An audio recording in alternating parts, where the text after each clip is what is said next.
Story time season 4 ഇന്നത്തെ വേദിയിലേക്ക് അടുത്തതായി ക്ഷണിക്കുന്നു നിറ്റി ഫ്രം ട്രിവാൻഡ്രം.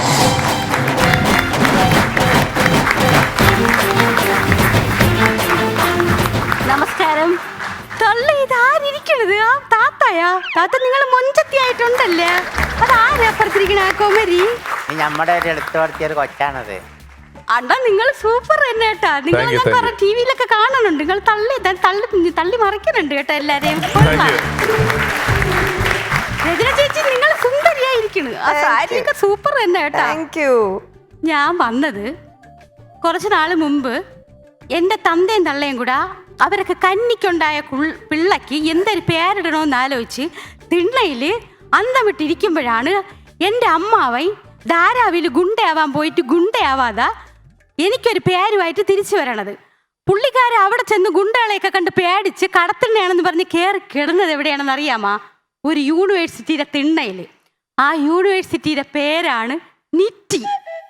എന്ന് വെച്ചാൽ സാക്ഷാൽ ഞാൻ.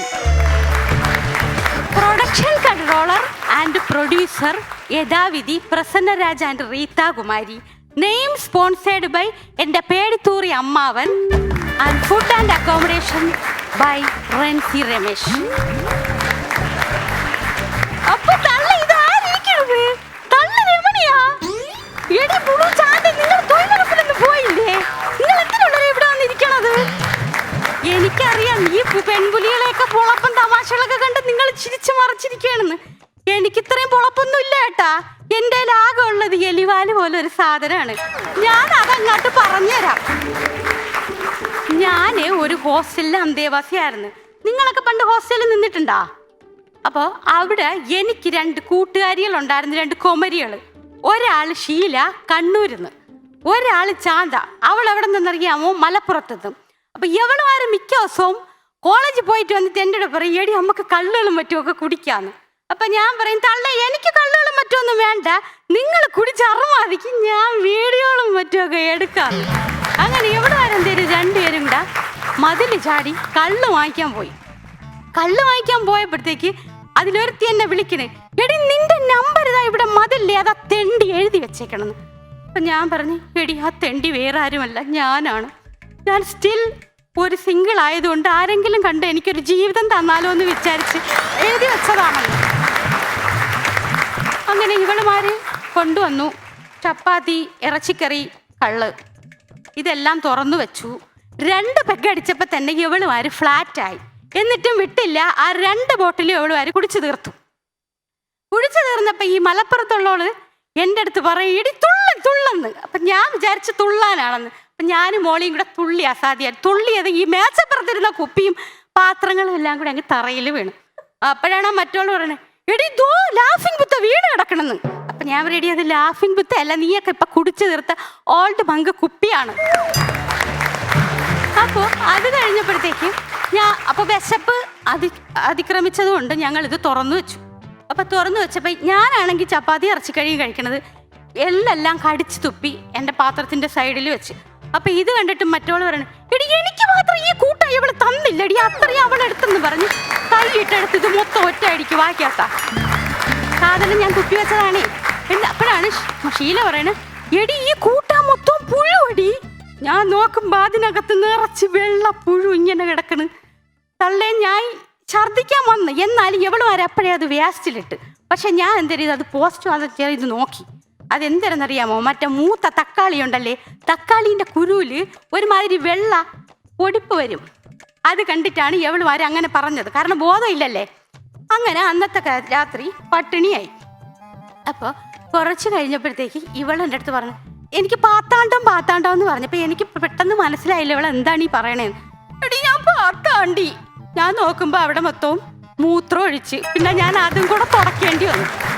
ഇത് തുടച്ച് കഴിഞ്ഞ് വന്നപ്പോഴത്തേക്ക് ഇവള് പറയണേ, എടി നമുക്ക് ആരെങ്കിലും ഒരു വീഡിയോ കോൾ ചെയ്താലോ? അപ്പം ഞാൻ പറഞ്ഞു, വിളിച്ചോ. അപ്പം ഇവള് പറഞ്ഞു, എങ്കിൽ ഞാൻ ഒരു കാര്യം ചെയ്യാം, എൻ്റെ കുഞ്ഞമ്മേരെ മോളുണ്ടെടി, ഞാൻ അവളെ വിളിക്കാന്ന് പറഞ്ഞ് അവള് വീഡിയോ കോൾ എടുത്ത്, ഹായ് ചെല്ലക്കിളി. സംഭവം വിളിക്കണ 2 വയസ്സുള്ള കൊച്ചിനെയാണ്. ചെല്ലക്കിളി എന്ന് പറഞ്ഞ് അവൾ എന്തെയ്ത് ഡോറും തുറന്ന് കോറിഡോർ വഴി പോയി. അവിടെ ചെന്നപ്പോഴേ ഈ കോറിഡോറിൻ്റെ അടിയിൽ സ്റ്റെയർ ഉണ്ടേ, അവിടെ ഒരു കൊമരി ഇരുന്ന് കാമുകനെ വാർഡം കാണാതെ ഫോൺ ചെയ്തുകൊണ്ടിരിക്കുകയായിരുന്നു. എവിടെ ഈ മുടിയും പിരുത്തൊക്കെ കിട്ട് ചെല്ലക്കിളി എന്ന് വിളിക്കുമ്പോ എവള് വിചാരിച്ചെന്താണെന്നറിയാമോ? മറ്റേ സുമതി വളവിലെ സുമതി ഉണ്ടല്ലേ, രാത്രി വന്നതാണെന്ന് പറഞ്ഞ് എവള് ജീവനും കളഞ്ഞ്, അവളെ ഐഫോണും കളഞ്ഞ്, അവളെ മറ്റേ പുള്ളിയും കളഞ്ഞിട്ട് ഒരൊറ്റ ഓട്ടം.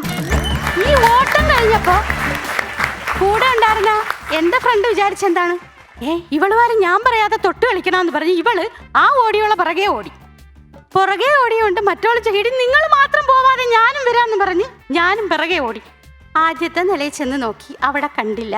രണ്ടാമത്തെ നിലയിൽ നോക്കി, അവിടെയും കണ്ടില്ല. താഴത്തെ ഫ്ലോറിൽ വന്നപ്പോഴാണ് ആ ഷീല ഇങ്ങനെ നിൽക്കുന്നു സ്റ്റാച്ചു ആയിട്ട്. ഞാൻ ചോദിച്ചു, പാതിരാത്രി ആരടി നിന്നെ ഈ സ്റ്റാച്ചു ആക്കിയത്? അപ്പോൾ അവളോട് റിലീസ് പറ. ഞാൻ റിലീസ് പറഞ്ഞു. ഈ ഒരു റിലീസ് 2-3 പ്രാവശ്യം അങ്ങോട്ട് ആവർത്തിച്ച്. ഞാൻ അങ്ങോട്ട് പറയുന്നു, അവൾ എനിക്ക് സ്റ്റാച്ചു പറയും. ഞാൻ റിലീസ് പറയുന്നു, സ്റ്റാച്ചു പറയുന്നു.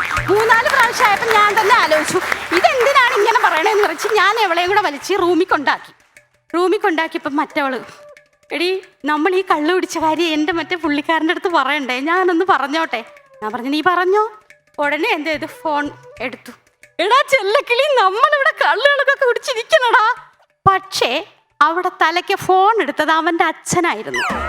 അപ്പോൾ അവൻ്റെ അച്ഛൻ അവൻ്റെ അമ്മയെടുത്ത് പറയും, എടി എന്നെ ഏതാ ചെല്ലക്കിളി വിളിക്കണടിയെന്ന്. അപ്പം ഈ അമ്മ പറയണത് നമുക്ക് കേൾക്കാം. മൂപ്പിലെ നിങ്ങൾ പണ്ട് എന്നെ തള്ളക്കിളിന്ന് വിളിച്ചതാണ് ദാ ഈ ഇരിക്കണ എണ്ണം കെട്ട ചെറുക്കൻ, മിണ്ടരുതെന്ന്. അതോടുകൂടി ഫോൺ തട്ടിയത്. പിറ്റേന്ന് രാവിലെ വയറും ഒക്കെ വിശന്ന് മോണയും കീറി ഇരിക്കുമ്പോഴാണ് ഷീല ബാഗും ഒക്കെ ആയിട്ട് വരുന്നത്. ഞാൻ ചോദിച്ചു, നീ എവിടെ പോണെടി? എടി ഇന്നലെ അവൻ്റെ അച്ഛനെ എന്നെ രാത്രി വിളിച്ചിട്ടുണ്ടായിരുന്നു. പുള്ളി പറഞ്ഞു, മക്കൾ ഇങ്ങി വന്നേരെ, എനിക്ക് രാത്രി കുടിക്കാൻ കൂട്ടില്ല, നീ എനിക്കൊരു ബെസ്റ്റ് കമ്പനിയാണെന്ന്. അങ്ങനെ അവളുടെ കാര്യവും സെറ്റായി. ഇതെല്ലാം പോട്ട്, നിങ്ങൾ ഞാൻ നേരത്തെ പറഞ്ഞ് കേട്ടില്ലേ, താഴെ അവൾ ഇങ്ങനെ നിന്ന കാര്യം. അവളിങ്ങനെ നിർത്തിയിരുന്നത് ഷീലയാണ്. അവളെ ഇങ്ങനെ സ്റ്റാച്ചു ആക്കി നിർത്തിയിട്ട് ഹോസ്റ്റലിൽ പേപ്പർ കൊണ്ടുവരുന്ന ചെറുക്കൻ്റെ കൂടെ അവൾ സൈക്കിളിൽ രാമാനം രാത്രി ഓടിപ്പോയി. അപ്പം 2 കുമരികളും സെറ്റായി. ഇനി ആകെയുള്ള ഈ ഒരു രൂപം മാത്രമാണ്. ഇന്ന് നിങ്ങൾ എല്ലാവരും തീരുമാനിക്കണം, ഞാൻ സെറ്റ് ആവണോ അതേ ഞാൻ ഇങ്ങനെ തന്നെ തുടരണോന്ന്.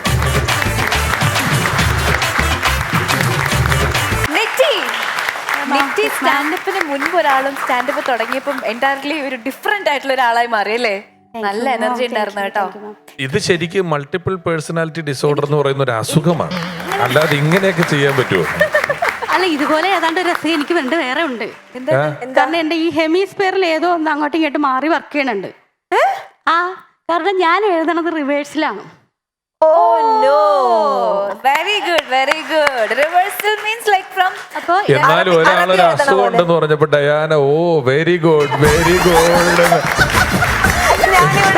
ഞാൻ ആലോചിച്ചേ എന്റെ ഭാഗത്തുള്ള തെറ്റാണോ എന്ന് പറഞ്ഞപ്പോ ഡയാന വെരി ഗുഡ്. എന്താ ഡയാന ഇത്?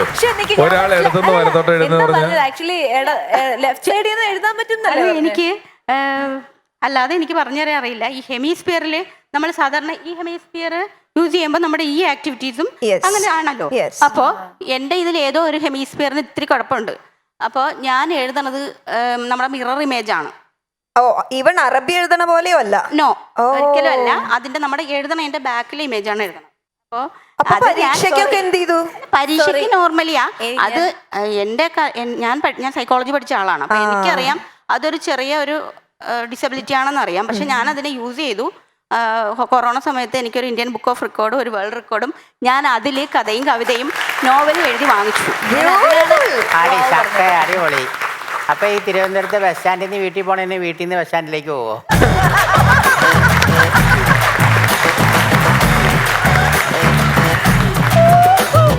അല്ല, ഈ സാധനേ ശരിക്കും ചെറുതായിട്ട് ചില പ്രശ്നമുണ്ട് ചിലർക്ക്. എന്റെ ഇളയ മോനില്ലേ, അവൻ ഇങ്ങനെ കുറെ പറയും. ഇപ്പം എന്റെ വണ്ടിയുടെ നമ്പർ എത്രയാ വെച്ചാൽ അവൻ വലത്ത് നിടത്തോട്ടാ പറയുന്നത്. ഇപ്പൊ നമ്മൾ ചിലപ്പോ അച്ഛാ HM ഏതാ, ഈ വണ്ടിയുടെ രജിസ്ട്രേഷൻ നോക്കുക നമ്മൾ യാത്ര. HM എന്ന് പറയുന്നൊരു സ്ഥലമില്ല, MH മഹാരാഷ്ട്ര വണ്ടി കണ്ടാലായിരിക്കും പറയുന്നത്. മൊത്തം വലത്ത് നിടത്തോട്ട് പറയും. എന്നിട്ട് ഭാര്യ ഒരു ദിവസം പറഞ്ഞിട്ട്, ഇത് താരെ സമീൻ പർ എന്ന് പറയുന്ന സിനിമയിലുള്ള ചെറുക്കനുള്ള അതേ പ്രശ്നമുണ്ട് ഈ ചെറുക്കനെന്ന് പറയും. ഞാൻ പറഞ്ഞു നിന്റെ ഭാഗ്യം ഡിസ്ലെക്സിയ, അതാണ് അതിന്റെ പേര് പറഞ്ഞത്. ഞാൻ പറഞ്ഞു നിന്റെ ഭാഗ്യം മകൻ അതുകൊണ്ട് അമീർ ഖാൻ കൂടെ ഉണ്ട്, പിന്നെ എന്നാ വേണമെന്ന്. സോറി ഞാൻ എനിക്ക് അറിവില്ലാത്തത് കൊണ്ടാണ്. ഞാൻ വിചാരിച്ചു ഇങ്ങനെ നമുക്ക് പല കഴിവുകളും ഉണ്ടല്ലോ. അപ്പം അറിവില്ലാത്തതിന് സോറി പറയാൻ നിന്നാ നീ അവസാനം ഒന്നിച്ചൊരു കടലാസിൽ എഴുതി തന്നാ മതി, അത് അവര് കൊണ്ടുപോകോളും. പക്ഷെ നന്നായിട്ടോ, അതിന് നിങ്ങളത് ഉപയോഗിച്ച് അതൊരു വലിയ കാര്യമാണ്. ഞാൻ തമാശ വിട്ടാല് നമുക്ക് അങ്ങനെ ഒരു പ്രശ്നം ഉണ്ടെന്ന് തോന്നിയാൽ അതിനെ എങ്ങനെ ഉപയോഗിക്കാന്ന് പറഞ്ഞ് കൊണ്ടുപോയി അതുകൊണ്ടൊരു വേൾഡ് റെക്കോർഡ് മേടിക്കുക എന്ന് പറയുന്നത് ചെറിയ കാര്യമല്ല. കൺഗ്രാറ്റ്സ് അത് ചെയ്തത് കേട്ടോ, വളരെ ഗംഭീരമായി. അത് ഒരു വലിയ മാതൃകയാക്കേണ്ട കാര്യമാണത്. ഞാനിപ്പോൾ അതിവിടെ പറയാൻ കാര്യം, ഇപ്പോഴുള്ള ഏജിലുള്ള ഒരു 3.5 വയസ്സ് വരെയുള്ള മിക്ക കുട്ടികൾക്കും ഈ ഫോണിൻ്റെ അമിത ഉപയോഗം കൊണ്ടിട്ട് ഒത്തിരി ഇഷ്യൂസ് വരുന്നുണ്ട്. അപ്പം ഞാനത് ഡെയിലി കാണുന്ന ആളാണ്. അപ്പോൾ എനിക്ക് പാരൻസിൻ്റെ അടുത്ത് എനിക്ക് ഇതുവഴി എനിക്ക് പറയാൻ പറ്റുന്നത്, ദയവ് ചെയ്ത് നിങ്ങൾ മൊബൈൽ ഫോൺസ് കുട്ടികളുടെ കൊടുക്കുന്നത് ഒരുപാട് ദോഷം ചെയ്യും. അത് ഈ ഒരു പ്രോഗ്രാമിലൂടെ എനിക്ക് കൺവേ ചെയ്യാൻ പറ്റിയാൽ അതാണ് ഈ ഒരു പ്രോഗ്രാം കൊണ്ട് എനിക്ക് കിട്ടുന്ന ഏറ്റവും വലിയ നേട്ടം എന്ന് പറയുന്നത്. ശരിയാണ്. ഇനി നിറ്റിയുടെ പെർഫോമൻസിനെ പറ്റി. നിറ്റി ആ ഭാഷ എടുത്തുകൊണ്ട് അമ്മാവൻ പേരിട്ടിടം തൊട്ട് വളരെ രസമായിട്ട് അവതരിപ്പിച്ചു. അത് ആ ഭാഷയിൽ പറഞ്ഞതുകൊണ്ട് അതിപ്പം അവിടെ ആ പടിയിലിരുന്ന് വേറൊരു പെൺകുട്ടി അവളുടെ കാമുകനെ ഫോൺ ചെയ്തുകൊണ്ടിരിക്കുകയായിരുന്നു എന്ന് നമ്മൾ പറയുന്നതും, അവിടെ വേറൊരു കൊമരി അവരുടെ കൊമരി ആരെ വിളിച്ചോണ്ടിരുന്നത്? അല്ല, ചെല്ലക്കിളി അല്ല, വേറെന്താ പറഞ്ഞത് ആ ചെറുക്കനെ. അങ്ങനത്തെ ചില വാക്കുകളും പദങ്ങളൊക്കെ ഉപയോഗിച്ചുകൊണ്ട് നല്ല രസമുണ്ടായിരുന്നു. ഗംഭീരമായി കേട്ടോ. നിറ്റി, വെരി ബ്യൂട്ടിഫുൾ പെർഫോമൻസ്. നിറ്റിയുടെ ഏറ്റവും വലിയൊരു പ്ലസ് പോയിന്റ് എന്താണെന്നറിയോ? നിറ്റി സംസാരിക്കുന്നത് മെയിൽ സ്റ്റൈലാ എപ്പോഴും. അത് ഭയങ്കര പ്ലസ് പോയിന്റ്. പെട്ടെന്ന് പ്ലസ് അല്ല മാം, അത് പണ്ട് ഇതേപോലെ ഒരു റിയാലിറ്റി ഷോ നടക്കുമ്പോൾ അവിടെ പോകാൻ വേണ്ടിട്ട് കുറെ സൗണ്ടുകൾ ഇമിറ്റേറ്റ് ചെയ്തു, കുറച്ച് സിംഗേഴ്സിനെ ഇമിറ്റേറ്റ് ചെയ്തു. അപ്പൊ അങ്ങനെ അത് ഇങ്ങനെ പോളിഷ് ചെയ്ത് കൊണ്ടുവന്നതാ. ബേസിക്കലി ഇങ്ങനെ സോഫ്റ്റ് ആയിട്ടാണ് സംസാരിക്കുന്നത്. ഇത് സോഫ്റ്റ് എന്നാ പറയണേ? ഇത് സോഫ്റ്റ് തന്നെയാ. പക്ഷെ അത് ആക്ച്വലി സ്റ്റേജിൽ പെർഫോം ചെയ്യുന്ന സമയത്ത് ഒരു സ്പെഷ്യൽ അറ്റൻഷൻ അങ്ങനെയുള്ള ടൈപ്പ് ഓഫ് വോയിസിന് കിട്ടും എന്നുള്ളത് ഒരു വലിയ പ്ലസ് പോയിന്റാണ്. പിന്നെ പ്രസന്റേഷൻ, ഭാഷ ഉപയോഗിച്ചുള്ള എനിക്ക് തിരുവനന്തപുരം ഭാഷ ഭയങ്കര ഇഷ്ടമുള്ള ഒരു ഭാഷയാണ്. എന്താ ഈ തള്ളേ ചെല്ലക്കിളി എന്നൊക്കെ, അത് പണ്ട് തൊട്ടേ അങ്ങനെയാണോ അതോ ഏതെങ്കിലും ഒരു പെർട്ടിക്കുലർ സമയത്ത് ഉണ്ടായതാണോ? അല്ല, അവിടെ എൻ്റെ ആന്റിമാരൊക്കെ താമസിക്കുന്ന കാട്ടാക്കട എന്ന് പറയുന്ന സ്ഥലത്ത്. അപ്പൊ അവര് തള്ളയെ ഉദ്ദേശിക്കുന്നത് ഈ തമിഴ്നാടുമായിട്ട് കുറച്ച് അടുപ്പുള്ളത് കൊണ്ട് തള്ളേ മീൻസ് അമ്മ എന്ന് ഉദ്ദേശിച്ച് വിളിക്കണതാ.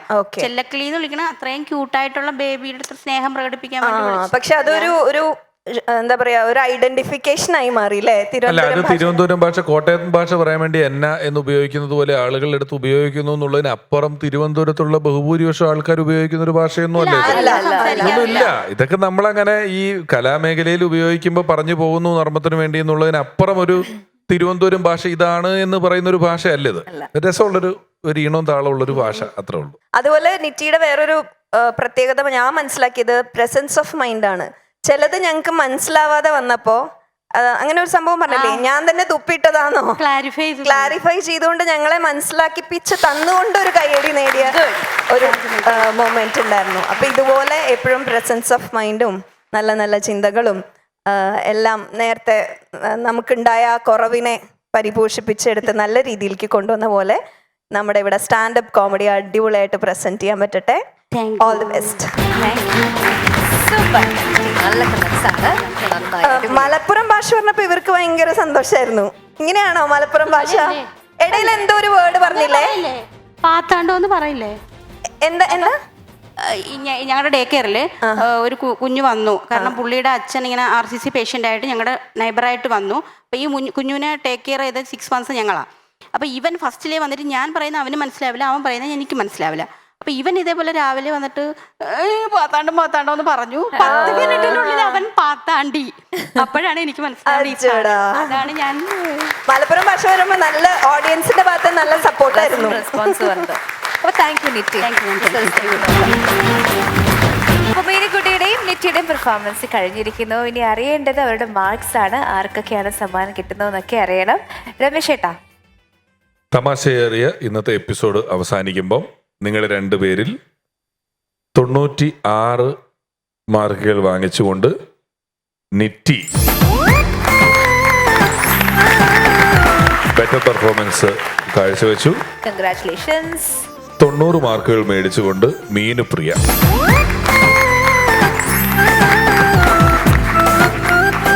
അപ്പൊ രണ്ടുപേർക്കും ഗോൾഡൻ എൻട്രി ലഭിച്ചിട്ടുണ്ട്. അതിനൊരു കയ്യടി. Once Upon a Time season 4 മത്സരാർത്ഥികളെ കാത്തിരിക്കുന്നത് പറക്കാട് ജുവൽസ് നൽകുന്ന ക്യാഷ് പ്രൈസ്. സമ്മാനം കൊടുക്കാനായിട്ട് ജഡ്ജസിനെ ക്ഷണിക്കുന്നു. താത്തിരുന്നോ ചേട്ടാ. നീ വീട്ടിലേക്ക് വാ, നിനക്ക് ഞാൻ വെച്ചിട്ടുണ്ട്.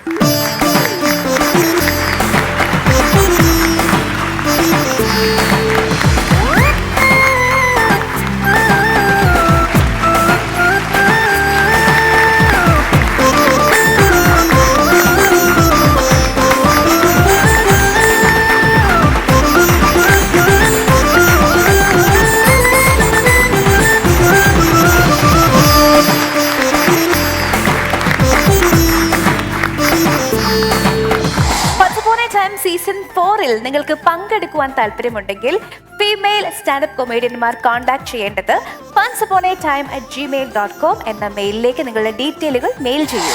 അങ്ങനെ ഇതോടുകൂടി ഫൺസ് അപ്പോൺ എ ടൈം സീസൺ 4 ഇന്നത്തെ ഫൺ റൈഡ് ഇവിടെ പൂർണ്ണമാവുകയാണ്. വീണ്ടും കാണാം. Until then, bye bye.